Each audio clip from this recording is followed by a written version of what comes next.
You could still smell that charred debris. You can see Ward's Road here in Lynchburg still covered with snow. More than 500 pies this Thanksgiving. And with the exception of what they're selling by the slice, their racks are bare. The only exception is when you come to what's considered a legal stop, such as a red light. Then you can pick up your phone, but you have to put it back down and be ready to drive by the time the light turns green. Take it off the wall, walk it up to the counter, hand it to the barista.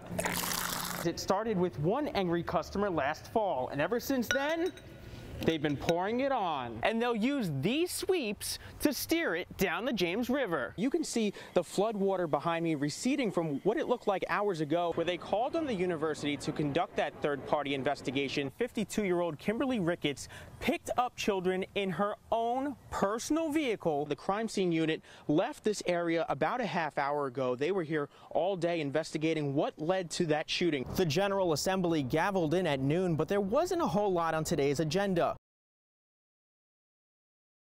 It was an Amtrak train at a standstill, with passenger frustration off the rails. I couldn't get in touch with my family on the phone, nothing. No food, no water on the train is big problem for the family. We're told this Amtrak train left New Orleans Sunday morning, scheduled to make its final stop Monday evening in New York. It stopped in Lynchburg along the way. Then, as the train continued 30 miles north near Nelson County, a tree fell on the track and we not able to move. Levita Booker was on board and says they stopped for hours. The conductor finally said they're going to back up to Lynchburg. Lynchburg city leaders say the train returned to the Hill City around 5 p.m. Monday, where it stayed overnight. Booker gave us this cell phone video. Everybody's like really upset. This morning, passengers still had nowhere to go, and loved ones waiting for them still had no answers. I didn't know where my mother was. Maria Scott tells us she drove from Virginia Beach this morning, a 5-hour car ride to pick up her 75-year-old mother, who was supposed to arrive in Washington, D.C. yesterday. Maria says she lost communication with her mom, and when she spoke to an Amtrak representative, she couldn't even tell me where the train was. She told me it was north of Lynchburg.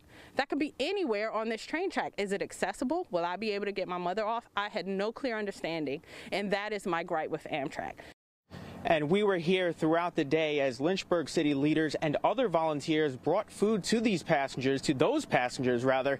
Now we're told that if the train remains on schedule for the rest of its stops, it will arrive in Washington, D.C. just after 8 o'clock tonight, and it's expected to arrive in New York City about 12:30 tomorrow morning, just after midnight.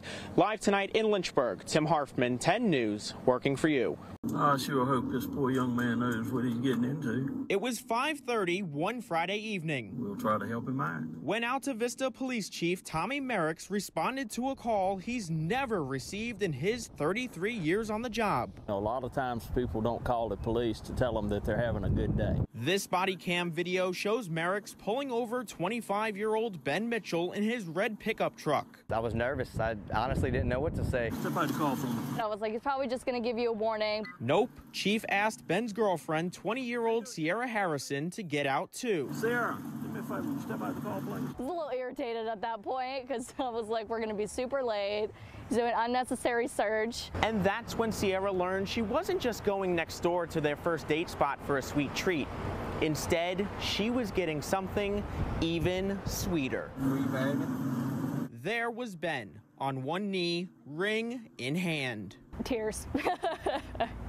Immediately. And what she didn't know? I appreciate it, Chief. The chief was in on it. He called me and told me when he would be passing me. I set up so I would see him. Ben, a U.S. Marine, works for the town. Sierra's in childcare. They've been dating 2 years, but say it was love at first sight. We went on a date, and after the date, I was like, you know what, this girl's really nice. I got to be with her. It's the love of my life. I would have said yes even with no ring. A tiny town love story with one huge honor. I'm blessed that I had the opportunity to do this. In Alta Vista, Tim Harfmann, 10 News, working for you. I love you, Mom, and I can't wait to see you in heaven. It's a message 12-year-old Jamarius Burnison can now send to his late mother forever. Heartwarming. Why? Because I miss my mom. His biological mother, Alfreda, lost her battle with diabetes in 2019. She was 33. Jamarius's adoptive mother, Patty, says her son is diagnosed with autism and PTSD. He was an only child and got to say goodbye before she died. It's amazing. I'm trying not to cry.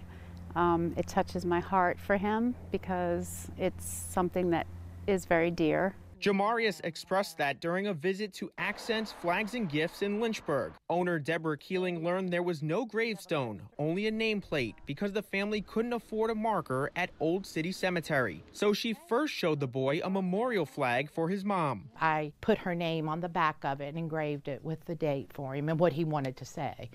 But I knew that day I was going to do something more permanent. Keeling shared her experience on social media and received an outpouring of support. She bought the stone herself.